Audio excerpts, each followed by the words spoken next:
Hello and welcome to Tauros All Access. I'm Evan Epstein alongside Lauren Hill. The Tauros head to Austin, Minnesota this weekend to take on the Austin Bruins for the first of two straight series against the Bruins. Yeah, the first time we've been able to play the Bruins since December, since the last time they came here to the Mesa Arena. Back in October, we did sweep them, and then they came to the Mesa and swept us. So hopefully we have a little more luck this weekend. Well, let's take a look at the updated Noodles numbers brought to you by Noodles & Company of Minot.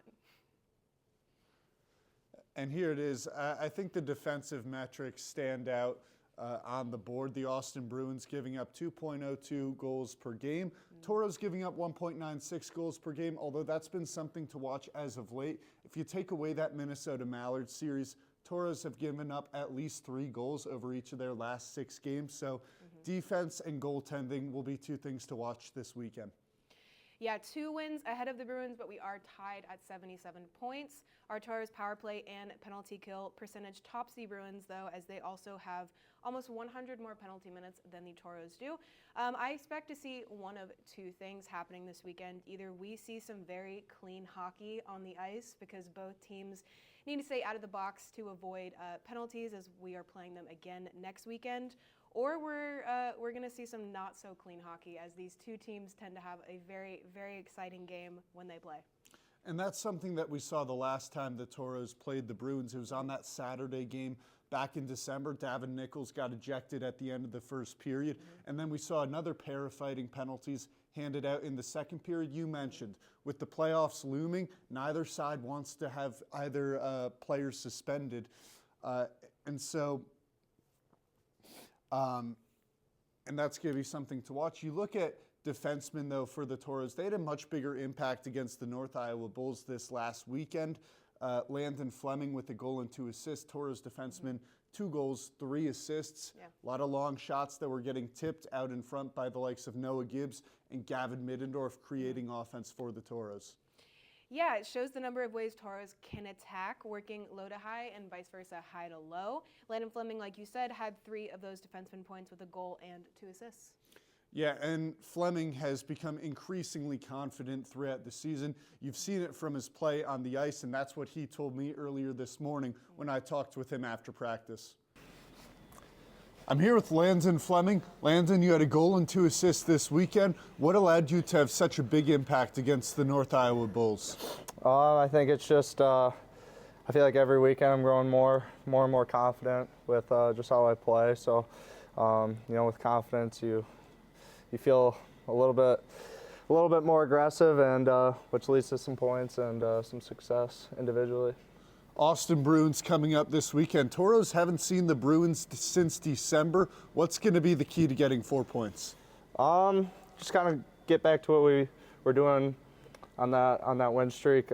Just playing both ends really well, defense, offense, and then most importantly, just playing for 60 minutes. And that's probably the biggest thing, is just putting a full 60 together, or I guess you could say 120 for the whole weekend. So. Yeah, I think that's the biggest thing. Absolutely. And so now 8 games to go against 3 teams that are all battling for playoff positioning. Do you see this as an opportunity to kind of hone in and get ready for the postseason? Yeah, 100%. The Central Division's a beast. There's a lot of good teams. There's no really easy team. We've seen that recently. So every single day you got to be ready, and it doesn't matter who you're playing. But when you play these top teams, it's definitely get you a little bit more excited. It's easier to get out of bed for those games compared to some others. But yeah, it's huge these next couple games, and I think we're all looking forward to it. All right, thanks, Landon. Thank you. I think Landon Fleming's opinion on this final stretch for the Tauros is a common one. Playing 3 of the best teams in the Central Division is an exciting way to head into the playoffs. With that, let's take a look at the updated skater stats for the Tauros this season. Right, so Ian Spencer stays at number 1 for the Tauros' top point leader with 66 points, as he also played his 100th game as a Toro on Saturday. And Billy Batten became the 4th player to break the 60-point mark for the Tauros this weekend, putting up 1 goal and 1 assist. Not on your screen right now, Gavin Middendorf up to 47 points. Middendorf has been lightning hot with the Toros, averaging over a point per game. Now he's got 8 points over his last 6 games. And overall, it's been those top 2 lines for the Toros, the Yahala Baden Ohanesen line and the Spencer Small Middendorf line that has put up a bulk of the offense. However, each of those lines had just 1 goal last weekend, Middendorf on Friday, Baden on Saturday. I think those 2 lines are going to be the lines to watch heading to Austin this weekend. May get a little preview of our players to watch there pregame show.